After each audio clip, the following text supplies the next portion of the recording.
Nigerians, when will you learn? Or let me, not Nigerians, obedience majorly, but this thing extends beyond just the obedience and to Nigerians at large. You know, the idea of trying to bully the system or blackmail the system into submission, it's an old trick in the book. And it doesn't seem to be working, but people are unrelenting. They just don't seem to want to understand that no, it's not working.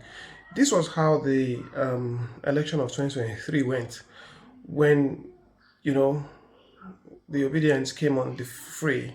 It was about bullying, name calling, demonizing the opposition, or rather who they felt was their opponent, which was Bola Ahmed Tinubu. They did this until time went. They didn't focus on their campaign, or rather, that was even their campaign strategy, and it didn't work.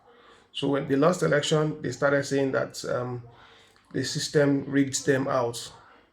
Now they went to court and they started trying to bully and blackmail the judicial system, saying eyes on the judiciary. It doesn't work. The system is not answerable to your emotions, and you have to understand that. It doesn't respect your emotions. Until and unless you realize that, it's going to be a tough work for you because this is a cycle that has proven not to work, but you still have chosen not to leave it alone.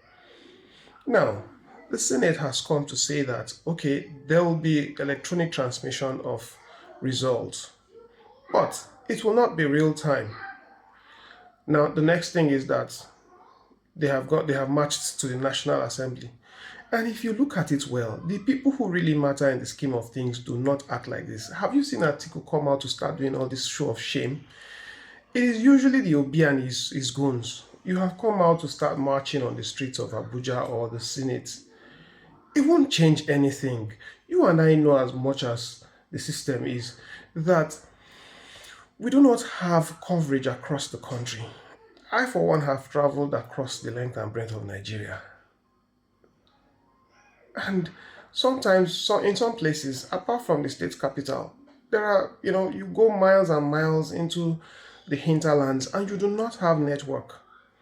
Take for instance, between Kaduna and Katsina, when you leave Kaduna metropolis, Zaria, you go to all those Samaru, you go to Biring, Wari, Dandume, those areas. Where is the network there? Tell me, apart from Lagos and Abuja, which, in fact, even in Abuja, go to what's it called, what, Kuje. Kuje, it will shock you to know that Kuje does not have real good network.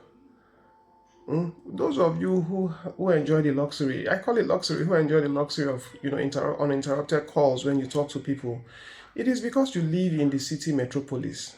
Aside that, it's hard. So what are you telling us? That you want real-time transmission?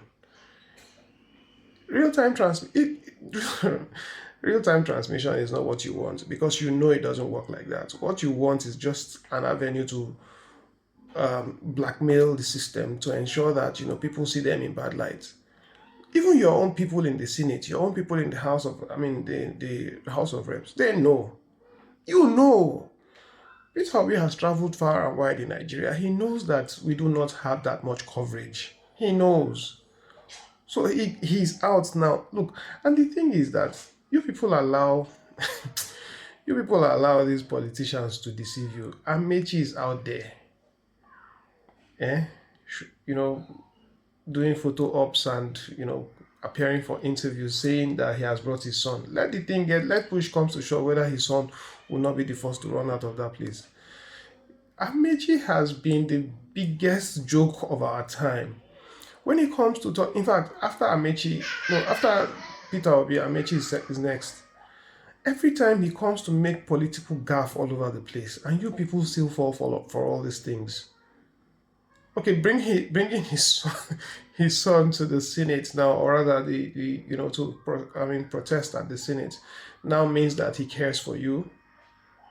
What is it his son is doing there? No, look, you people, what we want is for real-time electronic transmission of the result, but it's not going to work. You people are not going to build the infrastructure within a year that will allow that thing work. Why is it at the eve of election, or at the eve, meaning a year before election, that these things are happening? Why didn't it happen last year? Why? You people are just you are just dramatic. Now, away from all that, let me let you know, Peter Obi, Peter Obi, for you obedience who have banked on him. Yes, it's good to have somebody that embodies your ambition.